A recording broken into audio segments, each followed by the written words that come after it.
अल्हम्दुलिल्लाहि रब्बिल आलमीन वस्सलातु वस्सलामु अला सय्यिदिल अंबिया'i वल मुरसलीन। दोस्तों, बुज़ुर्गों, भाइयों, अस्सलामु अलैकुम वरहमतुल्लाहि वबरकातुहू। जैसा कि आपको मालूम है कि गर्मियों की छुट्टियां हो चुकी हैं तकरीबन पंजाब के तमाम इदारों में, स्कूलों में, और बच्चे जो हैं अपने घरों पे हैं।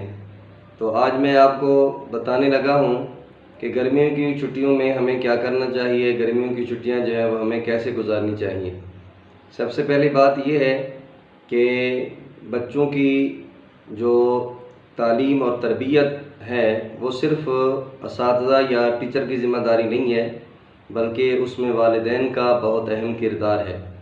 तो मैं तमाम वालिदैन से यही गुजारिश करूँगा कि घर पे अपने बच्चों के लिए उनसे एक टाइम टेबल बनवाएं और कोशिश करें कि वो टाइम टेबल फॉलो अप होना चाहिए।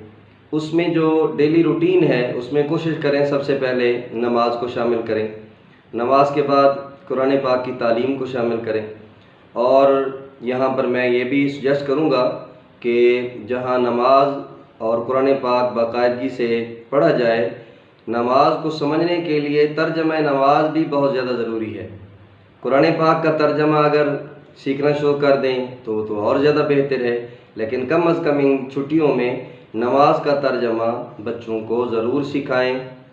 अगर इस मामले में कोई हेल्प चाहिए तो मैं भी ज़रूर हाज़िर हूँ और नमाज का तर्जमा सिखाने के लिए।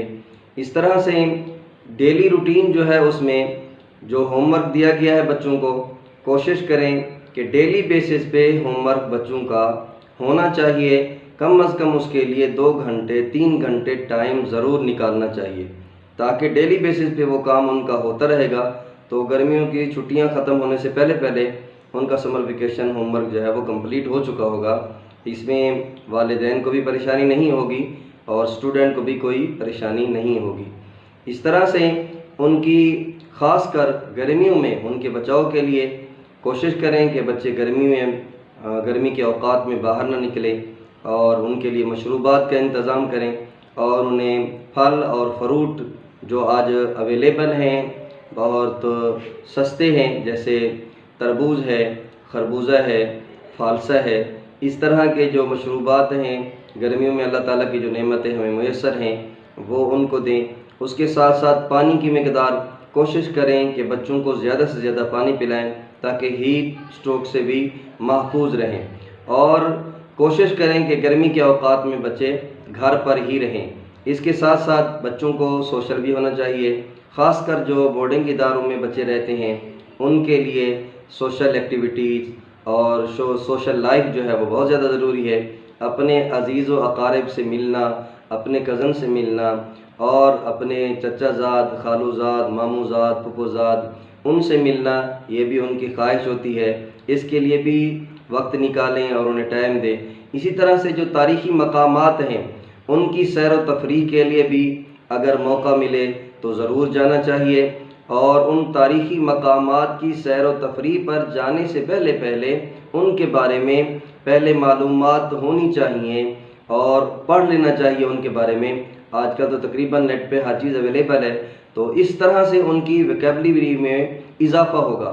और सबसे अहम बात यह है कि बच्चों को डेली बेसिस पे जिस तरह तर्जुमा कुरान है या नमाज है, इसके साथ साथ और अगर वो अपनी वोकैबुलरी में इजाफ़ा करना चाहते हैं, ज़ख़ीरे अल्फाज में इजाफ़ा करना चाहते हैं। मेरे एक दोस्त, मुझे याद है, वो हर नमाज के बाद 10 लफ्ज़ इंग्लिश के याद करते थे। कुछ अरसे के बाद उन्हें पूरी डिक्शनरी जो है वो याद थी, उसके अल्फाज भी याद थे, उसके मानी भी याद थे। आज मैं यही तमाम वालिदैन से और बच्चों से यही कहूँगा कि अपने बच्चों का इस तरह से टाइम टेबल मैनेज करें कि वो डेली बेसिस पे अपने ज़ख़ीरे अल्फाज को बढ़ाने के लिए लुगात का इस्तेमाल करें, चाहे वो उर्दू है, इंग्लिश है, अरबी है, उसमें ज़रूर कोई एक डिक्शनरी जो है वो शामिल करें और इस तरह डेली बेसिस पे उसके अल्फाज लिखें और उनको याद करें और उनको इस्तेमाल करें ताकि उनकी वोकैबुलरी में इजाफ़ा हो। और इसके साथ साथ वालिदैन की खिदमत करें। तलबा को चाहिए, बच्चों को चाहिए अपने वालिदैन का हाथ बटाएं, वालिदैन के काम काज में उनकी हेल्प करें और उनको कोशिश करें, हेल्प आउट करें उनको। और जहाँ पर जो भी काम करते हैं, चाहे किसी ने कोई शॉप बनाई हुई है या कोई खेती बाड़ी करता है या कोई भी मेहनत मजदूरी करता है, तो उसमें तलबा को भी मैं यही सजेस्ट करूँगा कि वो अपने वालिदैन के साथ मिलकर उनके काम में उनकी हेल्प करें, उनका हाथ बटाएं और घर पर रहकर अपने वालिदैन की खिदमत करें और वालिदैन का कहना मानें और इस तरह से अच्छे तरीके से छुट्टियां जो हैं वो गुजारें। और यकीनन ईद उल अज़हा, कुर्बानी की ईद जो है वो भी यकीनन छुट्टियों में आ रही है, उसको भी इंजॉय करना है। और अल्लाह ताला सबका हामी और नासिर हो। अल्लाह ताला हमें अच्छी और खूबसूरत ज़िंदगी गुजारने की तौफीक अता फ़रमाए। मेरी ये बातें आपको अगर पसंद आई हों तो ज़रूर आपने कमेंट्स करना है।